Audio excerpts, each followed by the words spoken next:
Hello and welcome to the Divine Renovation Podcast, where we seek to inspire and equip you to bring your parish from maintenance to mission. My name's Dan O'Rourke, and we're back in studio today. I've got my friend Eric Myatt with me today again. It's good to see Eric. Good to see you, Dan. And I'm always happy when you're here, but I'm particularly happy because today we're going to continue a conversation around music, and you've got a background and experience in music ministry. Isn't that right? Yep, I'm ready to get into it. Excellent. I wish you'd brought your guitar, your banjo. I don't know, what do you play? One of those. One of those. Yeah. A banjo is how I'm going to imagine it later tonight. Banjo. Yeah, I'll practice. Father James, how's your banjo activity going these days? I've never played a banjo before. Well, you know what? There's always an opportunity for you to continue your growth and development.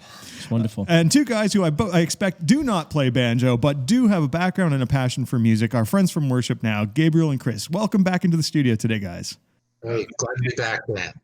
So look, guys, last time we had a great conversation. We started to explore your personal stories. We talked a little bit about the WorshipNOW story and how you guys found yourselves doing something really amazing and powerful. But I was really keen for us to get back and to dive back into a conversation about worship music and particularly the story of WorshipNOW. Now, one of the things I was struck by, Gabriel, was the book. I'm holding a physical book. Now, why in the world is this hymnal in tree meat form? We are trying to meet the church where it's at. So many parishes, small and medium-sized parishes, generally speaking, still have hymnals in the pew. So a lot of these parishes also may not have a full-time music director, and they may have a volunteer or somebody who just gets a stipend when they come on the weekend to provide music for Mass. So we wanted a turnkey solution that when a music director comes in, everything is ready. The music, the songs that are in our hymnal follow the liturgical life of the church. They're laid out with a topical index, so picking the music is easier for a music director. The songs are already in the pew, so there's no preparation of song sheets or slides, which if a church does projection, I mean, we recommend doing projection if you can, but if not, the music's already in the pew.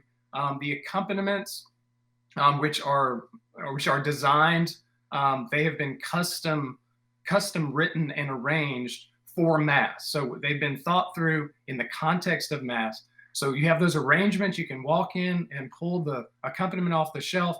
It makes life easier on a music director, especially if they're not a full-time. I think there's a few things that I noticed as well, guys. I think one of the things is that you've gone through and filtered music. And I mean, that's one of the challenges in using some of this music. And even non-Catholic music leaders will identify this, that some of the songs are just bad. Like they're bad theology. They sound good. The Trinitarian theology is all messed up. It's sappy. And so some of it is just not appropriate for the liturgy. And I know that our music ministry spends a lot of time in that. I mean, at the same time, there's some amazing stuff being written by Catholic writers, but also by non-Catholic writers as well. Some beautiful, beautiful stuff that works very well with the liturgy. And so you've done that. I mean, what a great help to people that you guys have kind of put it through a filter and have music that's actually been approved. Mm-hmm. The other thing I liked about it is I looked through the book, I see the introductory pages that guide people through the liturgy, and the explanations that you've given are actually very, in a sense, mission ready. They presume that people don't know a lot, and I've always thought, I wish we could have more like that. So when someone comes into a pew who's maybe not familiar with the Mass and can read through, like I read through the instructions for receiving communion, is very respectfully explained in a kind of a welcoming way, but it's very clear and faithful to what we teach as a church. And so I'm very grateful for that as well, that because people, when they come into a pew and sit down, they'll reach for a book like this and flip it open and begin to read. The book was designed just to help engagement in general. Especially for a visitor who comes to a Catholic church, it can feel very, very awkward and foreign. So we want to be a welcoming faith. We want people who come to Mass to feel the love of Christ when they come in the room. We wanted the book to be very user friendly. A lot of times I feel like hymnals are designed for the musician rather than the average person in the pew, which a lot of people don't read music. So when you have notes all over the page and then multiple songs on a page, and So we just went with a clean design just to help that engagement with a larger font. We've notated the refrains on all the songs, but we left the rest just very simple, and it's just to help engage the faithful. I mean, I just feel like the Catholic faithful just need to be awakened. I mean, they're desiring to experience Christ and to receive Him in His Word in the Eucharist. And sometimes the music that we sing or the hospitality at a parish, sometimes it doesn't welcome them and it doesn't inspire them. And so the songs that are in the book and the way it's laid out is all designed to engage somebody. Gabriel, you're going so fast. You're dropping bombs, man. Like I just want to jump in over and over because you're dropping. Like when you just said, and I'm going to emphasize it because as soon as you said it, I'm like, oh yeah. When you said that hymnals are more written for musicians than they are for the average parishioner, I thought, oh my gosh, it never occurred to me, but. Yeah, that's exactly right. And that's exactly the kind of thing, Father James, that we try and coach and help parishes to be aware of. Yeah. And so some of the ways that we would support parishes in that is through the way we would do digital presentations and screens. And Chris, you'd spoken a little bit about your parish experience where they do use screens. How does WorshipNOW interface with technology? What's the interplay? So we are currently in the process of developing a whole digital platform.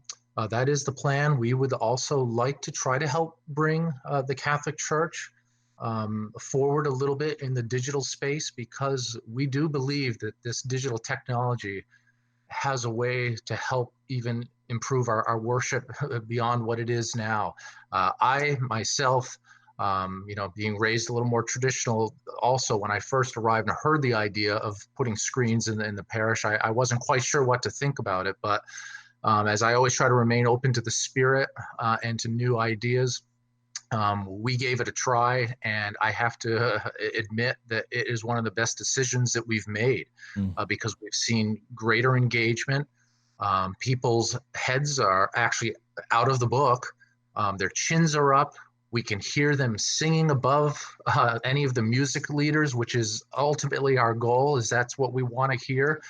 They're facing the altar, watching the sacrifice happen right before their eyes. So it's the most beautiful thing. So we are in development of some slide projection resources as well. So just keep an eye on WorshipNOW, but that will be coming in the very near future, along with some other resources too for the musicians. Yeah, I love how you frame the book, and even as you're talking, it's clear it's a mission focused. You're expecting new people to come, and the tools and your initiative is engaged in that.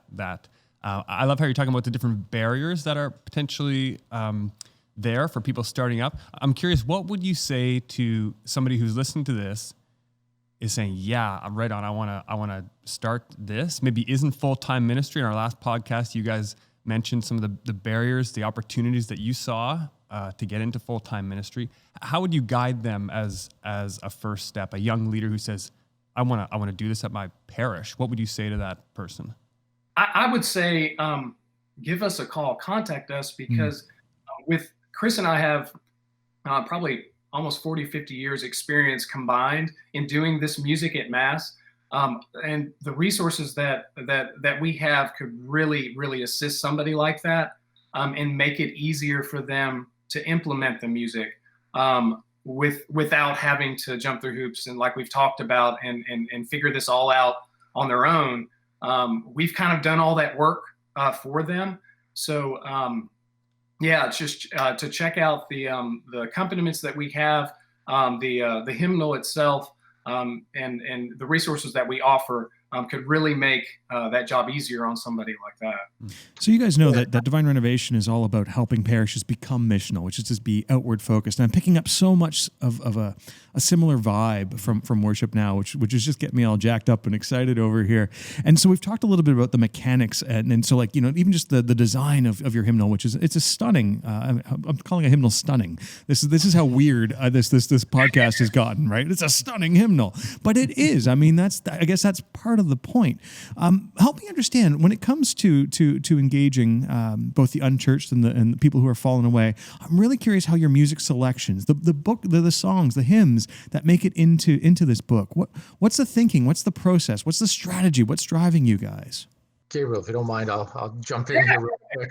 And I know you had lots of thought to this, but I know something the two of us talk about all the time, because as we have journeyed into this path, we've already been receiving lots of song submissions. And we also put out a weekly song suggestion guide, because we do think that there's a lot that goes into selecting songs for the liturgy. It's a very important part of the process, and it's not something that should be taken lightly. And something that Father James hit upon in our earlier podcast that really got me kind of jacked up, but we didn't get a chance to get back to it, was just this concept of praise to God. And there's many times that I know I've been to liturgy where I've tend to see more of kind of a horizontal worship taking place, which is good. We are there. It's a communal prayer. But there needs to be a balance of this in liturgy. And like Father James said, nothing gets people more amped up at Mass than to be singing songs of praise. So I know this was part of the process in some of the song selections. Ultimately, the first and foremost was the theology, and was it true to the Catholic doctrine? But this was another thing that was very important to us, making sure there was a balance of more horizontal songs and vertical. Because we recommend that that's what a liturgy should have a balance of. So that's one of the main objectives. But Gabriel, I don't know if you'd like to add any more to that. Yeah, so those things Chris touched on, absolutely. Also, the accessibility of the song. So yes, it needs to be scriptural. It needs to speak truth. It needs to be true to our Catholic faith. But also, does the song inspire somebody? Can they sing it after they hear it one time? Can they join in the prayer of the song just in the hour we have at Mass to engage them? So the song has to be inspirational. It needs to be accessible, and it needs to be beautiful. It needs to be just a natural extension of our prayer that we can join in together. And so these songs have all been looked at through that lens of the points Chris mentioned, that I've mentioned, that every song we believe is just an amazing song. Like so much care has been put into selecting these songs, and they really can just make your liturgy come alive and engage somebody into singing. So I think the title of your hymn book, Worship Now. I mean, the term worship. I think in some ways I struggle sometimes, like say with the praise, the phrase praise and worship music. As part of me, I kind of it's kind of not kind of Catholic, and it kind of implies that praise and worship only happens with this type of music, which of course we know that's not true. So I struggle with it, but at the same time, there's also a truth there, because it's very easy to sing a hymn and not worship. These people worship me with their lips, but their hearts are far from me.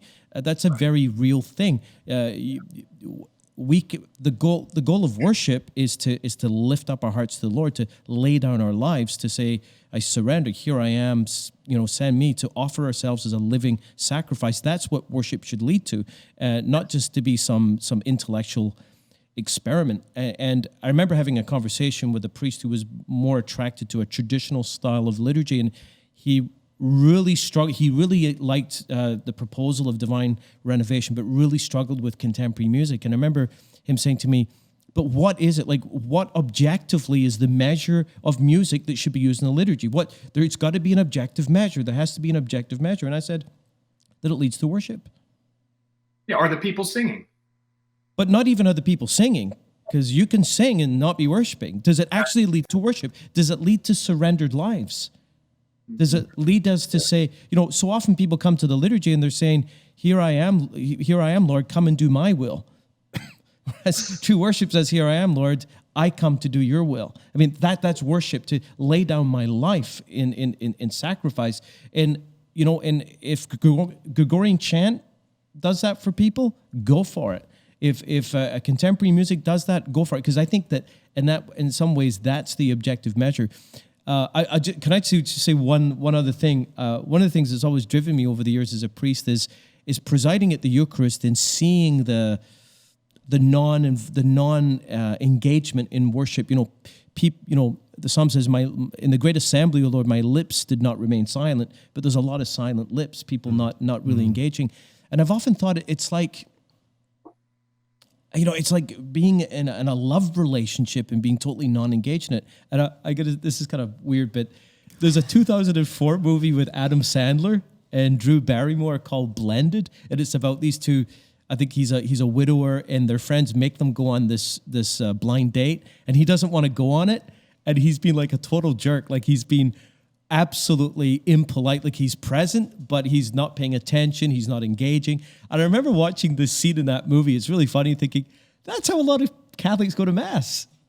They're there, they have a meal, in a sense they're engaging, but they're totally not interested in just going through the motions. And anyway, check that movie out, Blended, 2004, Adam Sandler.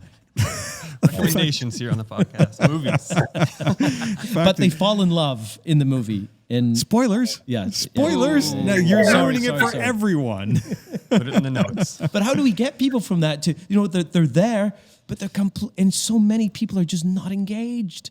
And we got to help them to fall in love. When it comes to music style, what are your experiences? Because for people who haven't seen the Worship Now hymnal, what style of music might I find inside of it? Well, we really don't like styles. We just feel that this music is the music of today. There's been different journeys that music has gone through from the beginning of time all the way today. So to kind of put a category on it is something that we don't really like to do. We feel like it's the music of today's culture, the sounds of today. Many of the youth and the young adults aren't growing up, unfortunately, with learning instruments like the organ and the lyre and the harp. The instruments that they are carrying around their shoulders on campus are guitars, and they have keyboards in their rooms. And these are the instruments that are near and dear to them and help them portray the words that they hear from God into a beautiful melody. And we just feel that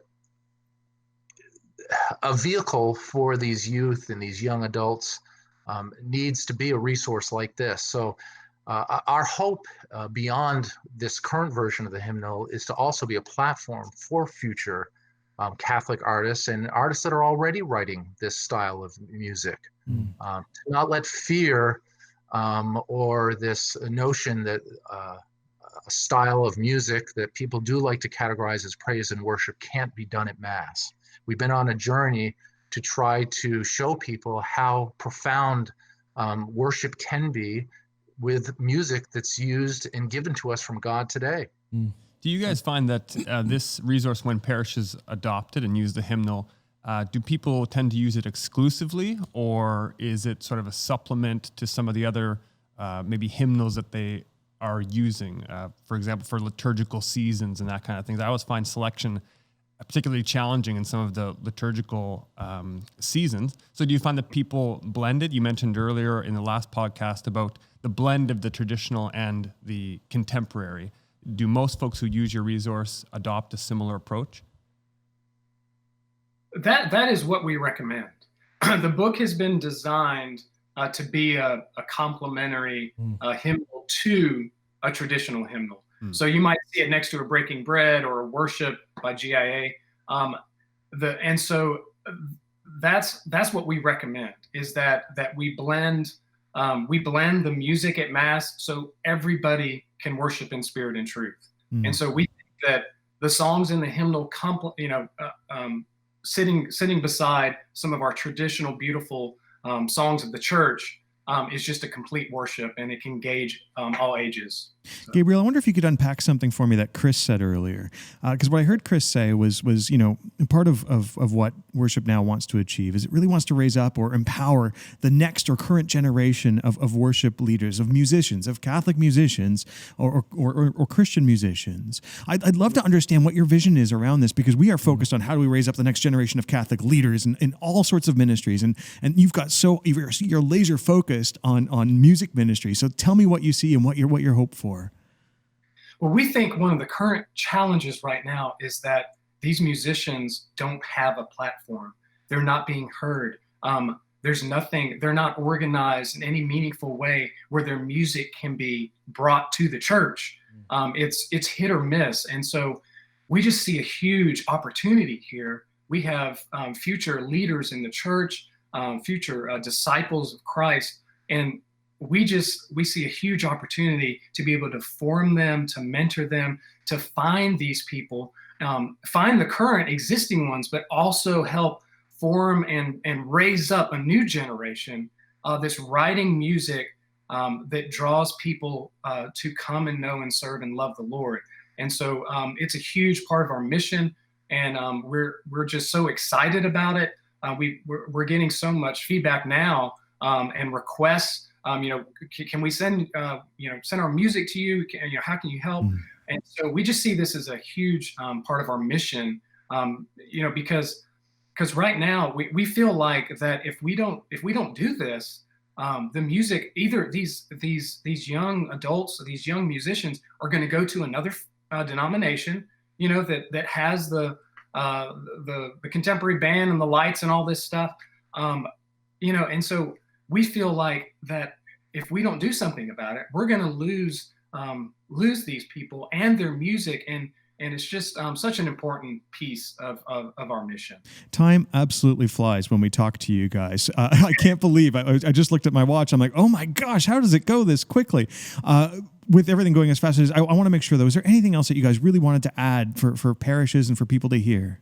Yeah, I just would like to add to those young artists, continue to fight the fight and walk the walk. And live out what God is calling you to do. Ultimately, our mission, I was speaking with a good friend of mine just yesterday, John Flaherty. Ultimately, what our goal too is to try to connect the liturgy, to everybody's own faith and life journey too, that they bring out with them during the week, so that we can help the lost, the abandoned, the mother who just aborted her child, the prisoner. Ultimately, that's what liturgy should do for us. And we just want them to know that we are here for you, and we are excited about this opportunity and this blessing that God has given the church. But we thank you for your mission, and we just ask continued prayers, and know that we're praying for you and your ministry, and that God's time is now, and we are very excited to be with all of you. And I don't know if you have anything else to add. That's exactly spot on. And just and for all the parishes out there, we reach out to us. We'd love to help. We have you can reach us through email, go on our website, give us a call. We'd love to help you in any way we can engage your community and awaken their faith and point them to Jesus Christ. That's so. Just we're here for you. Call us anytime, please. We'd love to help. Gabriel and Chris, thanks so much for being with us. Gabriel, what's your website address so we can make sure people know where to find you? Sure. It's WorshipNowPublishing.com. WorshipNowPublishing.com. WorshipNowPublishing.com. And we'll have that in the show notes. But thanks so much for being with us and talking about something that is so critical to any parish that wants to be on mission. That's a conversation about music. That's a conversation about hymns. And it's a conversation about worship. It was such a pleasure to be with you today. Thank you guys for all that you do. Thank you, guys. Thanks so much. And thank you for joining us on today's episode of Divine Renovation.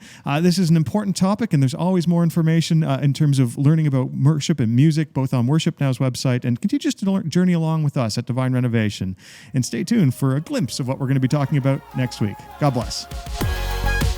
Have you ever wondered what it's like to be part of a parish going through a transformation? Then look no further than Divine Renovation Apprentice, written by Father Simon Lobo. This book is full of practical insights on how to change the culture of your parish to move from maintenance to mission. To find your copy, follow the link in the description below. Next week on the podcast. There's that balance between, sufficient planning, being very intentional about what you plan. But if you leave no room for the Holy Spirit to knock on the door and surprise you, how do we bring that in? I think of St. Paul, the dream he had of the man saying, come over to Macedonia. I don't know if you had a strategic meeting, would that have made the list of top 10 strategic countries. I don't know. The Holy Spirit intervenes. We've got to be intentional, leaving space for the Holy Spirit to work.